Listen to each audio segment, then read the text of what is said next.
નમસ્કાર વિદ્યાર્થી મિત્રો, આજે આપણે ખૂબ જ એવા ઇન્ટરેસ્ટિંગ ટોપિકની વાત કરવાના છીએ જેનું નામ છે કોરોના ડિસ્ચાર્જ. આ કોરોના એ કોરોના નથી કે જેને આજે આખી દુનિયાને હચમચાવી નાખ્યું છે. આ ફિઝિક્સની એક વન ઓફ ધ બેસ્ટ ઘટના છે જેને આજે આપણે સમજવા જઈ રહ્યા છીએ. કોરોના ડિસ્ચાર્જ જે છે એ કેપેસિટર માટે એક અગત્યની ભૌતિક રાશિ, અગત્યની ઘટના વિચારી શકાય છે. બરોબર છે? તો કેપેસિટર માટે આપણે જે કેપેસિટન્સનું સૂત્ર તાર્યું એ કેપેસિટન્સનું સૂત્ર C બરાબર Q ઉપર શું હતું? V.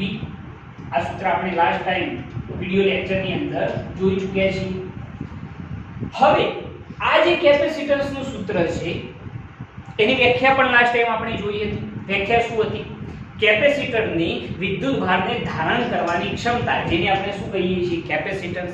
અથવા તો કેપેસિટરની બે પ્લેટ પરનો વિદ્યુત ભાર Q અને બે પ્લેટ વચ્ચેના સ્થિતિમાનનો તફાવત V ના ગુણોત્તરને શું કહેવામાં આવે છે? કેપેસિટન્સ કહે છે. ઓકે, આ વસ્તુ આપણે લાસ્ટ ટાઈમ જોઈ ચૂક્યા છીએ. હવે આ જે સૂત્ર આપણે તાર્યું છે કેપેસિટન્સ C બરાબર Q upon V, એની અંદર જો હું એમ કહું કે કેપેસિટરના કેપેસિટન્સનું મૂલ્ય જો આપણે મોટું જોઈતું હોય તો વિદ્યુત સ્થિતિમાનનું મૂલ્ય બને એટલું કેવું રાખવું પડશે? નાનું રાખવું પડશે. કારણ કે કેપેસિટન્સ એ વિદ્યુત સ્થિતિમાનના તફાવતના શું છે? વ્યસ્ત પ્રમાણમાં. એટલે વિદ્યુત સ્થિતિમાનનો તફાવત જેટલો નાનો હશે, જેટલો ઓછો હશે, એટલું જ કેપેસિટન્સ કેવું રહેશે? વધુ રહેશે. તો કેપેસિટન્સનું મૂલ્ય મોટું રાખવું હોય તો સ્થિતિમાનનું મૂલ્ય બને એટલું કેવું રાખવાનું છે? નાનું રાખવાનું છે. બરોબર છે? આ સૂત્ર આપણને એક્ઝેક્ટ શું કહેવા માંગે છે જરા સમજો. તો આનો અર્થ એ થાય કે કેપેસિટન્સના મોટા મૂલ્ય માટે કેપેસિટર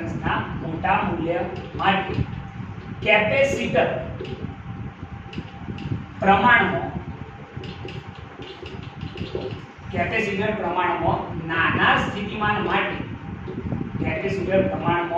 સ્થિતિમાન માટે મોટા પ્રમાણમાં વિદ્યુત ભારને ધારણ કરે છે.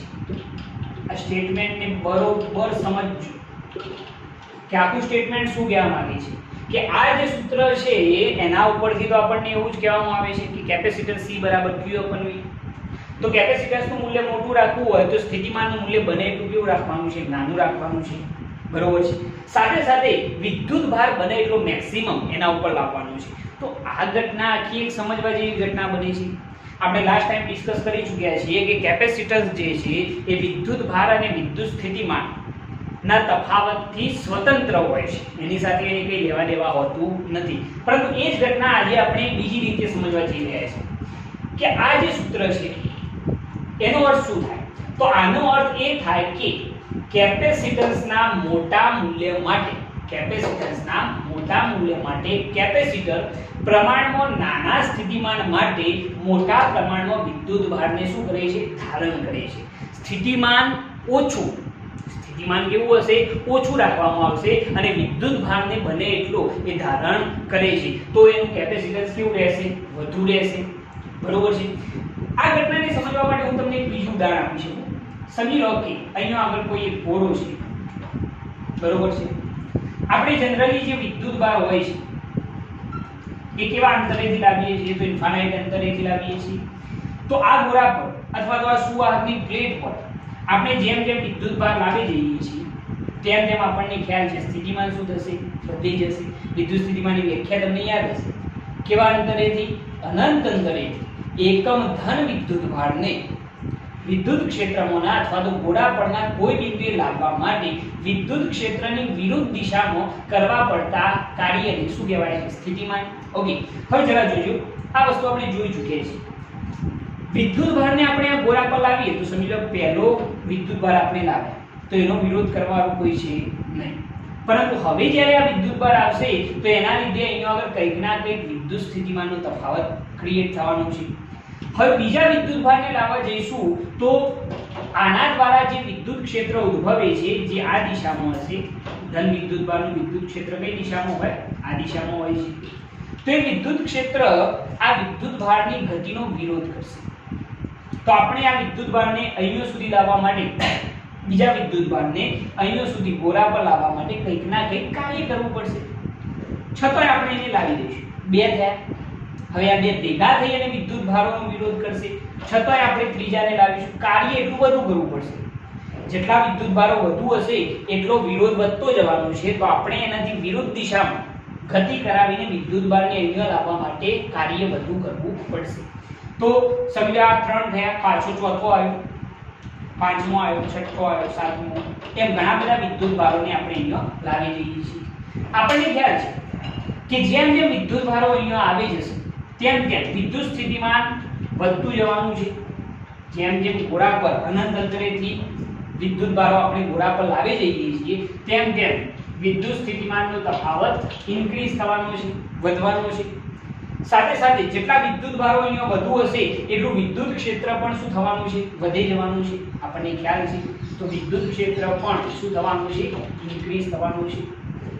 જેમ જેમ વિદ્યુતભારો અહીંયા આગળ એકઠા થઈ જવાના છે તેમ તેમ વિદ્યુત ક્ષેત્ર ઇન્ક્રીઝ થાય છે. વિદ્યુત ક્ષેત્ર એટલું પ્રબળ થશે. જેમ જેમ વિદ્યુતભારો વધતા જાય તેમ તેમ વિદ્યુત ક્ષેત્ર પણ શું થવાનું? પ્રબળ થવાનું છે. વિદ્યુત ક્ષેત્ર એટલું પ્રબળ થાય છે કે જેથી તે હવાના કણોનું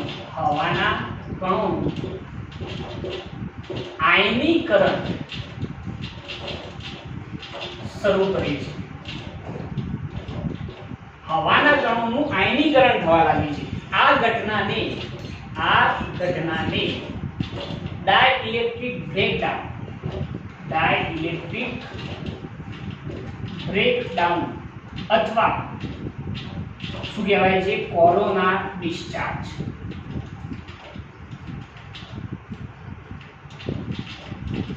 આખી ઘટના સમજો. મેં અહીંયા આગળ તમને આ વસ્તુ એકદમ ઈઝીલી સમજાવી છે કે અહીંયા આગળ પહેલો વિદ્યુતભાર આવ્યો, કોઈ વિરોધ કરવા વાળું નહીં, ઈઝીલી આવી ગયું. જ્યારે બીજા વિદ્યુતભારને લાવવા જઈશું તો અહીંયા જે વિદ્યુતભાર છે એના દ્વારા જે વિદ્યુત ક્ષેત્ર ઉત્પન્ન થયું છે એની ગતિનો વિરોધ કરશે. તો કંઈક ના કંઈક કાર્ય કરવું પડે. એ કાર્ય એટલે કે સ્થિતિમાન. તો જેમ જેમ વિદ્યુતભારો આવી જાય એના ઉપર એમ વિદ્યુત સ્થિતિમાન શું થવાનું? વધી જવાનું છે. સાથે સાથે વિદ્યુત સ્થિતિમાન વધે તો વિદ્યુત ક્ષેત્ર પણ વધવાનું છે. આ દિશામાં, બહારની દિશામાં જે વિદ્યુત ક્ષેત્ર હશે એ પણ શું થવાનું છે? વધવાનું છે. બરોબર છે. તો જેમ જેમ વિદ્યુતભારો ગોળા પર લાવી જઈએ તેમ તેમ સ્થિતિમાન વધે. સ્થિતિમાન વધે તો એની સાથે વિદ્યુત ક્ષેત્ર પણ વધે. એક સમય એવો આવશે કે આ વિદ્યુત ક્ષેત્ર એટલું બધું પ્રબળ થઈ જાય છે ગોળાની આસપાસનું કે એની આસપાસના જે હવાના કણો છે એનું આયનીકરણ શરૂ કરે છે. હવાના કણો જે રિયલમાં હોય છે, ન્યુટ્રલ હોય છે. બરોબર છે. પરંતુ આસપાસનું વિદ્યુત ક્ષેત્ર, આ ગોળાની આસપાસનું જે વિદ્યુત ક્ષેત્ર છે એ વિદ્યુત ક્ષેત્ર એટલું બધું પ્રબળ થઈ જાય છે કે જેથી હવાના કણોનું પોલરાઇઝેશન થવા લાગે છે. હવાના કણોની અંદર આ તો ન્યુટ્રલ હોય, ધન અને ઋણ, પરંતુ જ્યારે વિદ્યુત ક્ષેત્ર પ્રબળ થઈ જાય તો એનું પોલરાઇઝેશન થવા લાગશે. બરોબર છે. એટલે હવાના કણની અંદર જે ઋણ વીજભારો હશે એ બધા આ બાજુ આવી જાય કારણ કે ધન સાથે આકર્ષણ થવાનું છે. બરોબર છે. અને ધન વીજભારો આ તરફ આવી જશે એટલે કે એનું પોલરાઇઝેશન થાય છે. એક સમય એવો આવે છે કે અહીંયા આગળથી જે ધન વીજભારો છે એ છટકી અને બહાર નીકળી જાય છે, જેથી એને તણખા જેવી ઘટના આપણને જોવા મળે છે. આ જે તણખો જોવા મળે છે એ જ શું છે? Corona discharge. ખ્યાલ આવે છે આની અંદર? એક જ વસ્તુ સમજો. જેમ જેમ વિદ્યુતભાર વધે ગોળા ઉપર, જેને આપણે અનંત અંતરેથી લાવી રહ્યા છીએ, વિદ્યુતભાર વધે તો સ્થિતિમાન શું થાય? વધે. સ્થિતિમાન વધે તો વિદ્યુત ક્ષેત્ર પણ શું થાય? વધે. વિદ્યુત ક્ષેત્ર એટલું પ્રબળ થઈ જશે કે જેથી એ હવાના કણોનું શું કરવા લાગશે? આયનીકરણ કરવા લાગશે. આયનીકરણ કરવા લાગશે એટલે એનું પોલરાઇઝેશન થશે હવાના કણોનું, જેથી અહીંયાથી ધન વીજભાર છટકી જશે ગોળા ઉપરથી અને એ વખતે તણખો જોવા મળે છે. અને એ જ ઘટનાને શું કહેવાય છે? કોરોના ડિસ્ચાર્જ અથવા તો શું કહેવાય છે? ડાઇલેક્ટ્રિક બ્રેકડાઉન કહે છે. આને જો બીજી રીતે લખવું હોય કોરોના ડિસ્ચાર્જને તો શું લખી શકાય તે જરા જોજો. તો એમ લખી શકાય કે સુવાહકની પૃષ્ઠ પરના ઇલેક્ટ્રોન બરોબર છે, અથવા તો વિદ્યુતભાર, ધન વીજભાર આપણે વિચારતા હો તો અને ઋણ વીજભાર વિચારતા હો તો ઇલેક્ટ્રોન કહી શકાય. તો સુવાહકની પૃષ્ઠ પરના ઇલેક્ટ્રોન તેને પૃષ્ઠ પર જકડી રાખતા બળોનો સામનો કરી પૃષ્ઠ પરથી છટકી જાય છે. આ ઘટનાને શું કહેવાય છે? ડાઇલેક્ટ્રિક બ્રેકડાઉન, અથવા શું કહેવામાં આવે છે? ડાઇલેક્ટ્રિક બ્રેકડાઉન અથવા તો કોરોના ડિસ્ચાર્જ.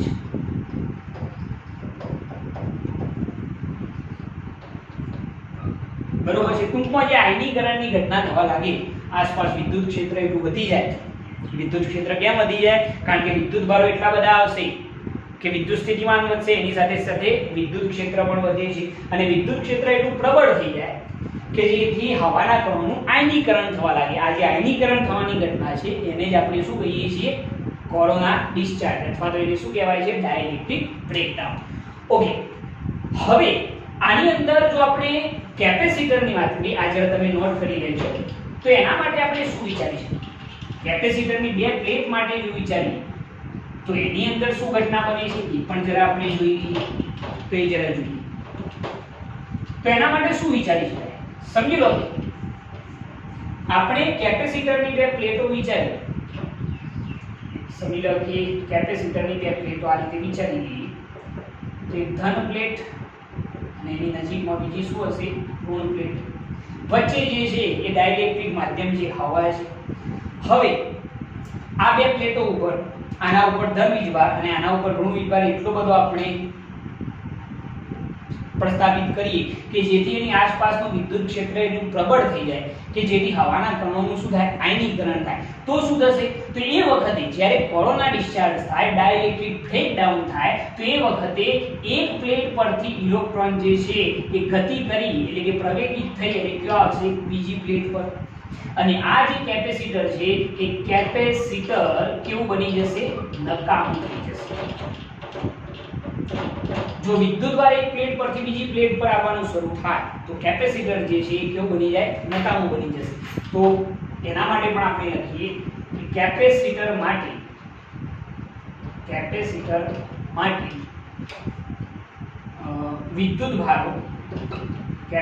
માટે વિદ્યુતભારો એક પ્લેટ પરથી છટકીને બીજી પ્લેટ પર ગતિ કરે છે અથવા તો પ્રવેગિત થાય છે. બીજી પ્લેટ પર પ્રવેગિત થાય છે ત્યારે કેપેસિટર નકામું બની જાય છે. આ ઘટના ક્યારે થશે? કે જ્યારે ડાઇલેક્ટ્રિક બ્રેકડાઉન થશે. બરોબર છે. આ પ્લેટની આજુબાજુનું વિદ્યુત ક્ષેત્ર એટલું પ્રબળ થઈ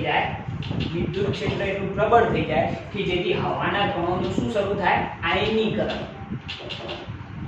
હવાના કણોનું જે આયનીકરણ શરૂ થાય એને જ આપણે શું કહીએ છીએ? Corona discharge. બરોબર છે.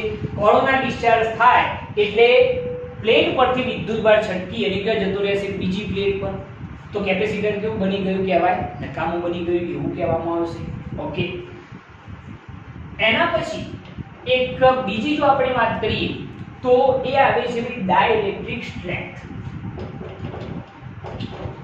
હવાના માધ્યમની ડાઇલેક્ટ્રિક સ્ટ્રેન્થ. બરોબર છે. તો એની ડાઇલેક્ટ્રિક માધ્યમ બ્રેકડાઉન થયા સિવાય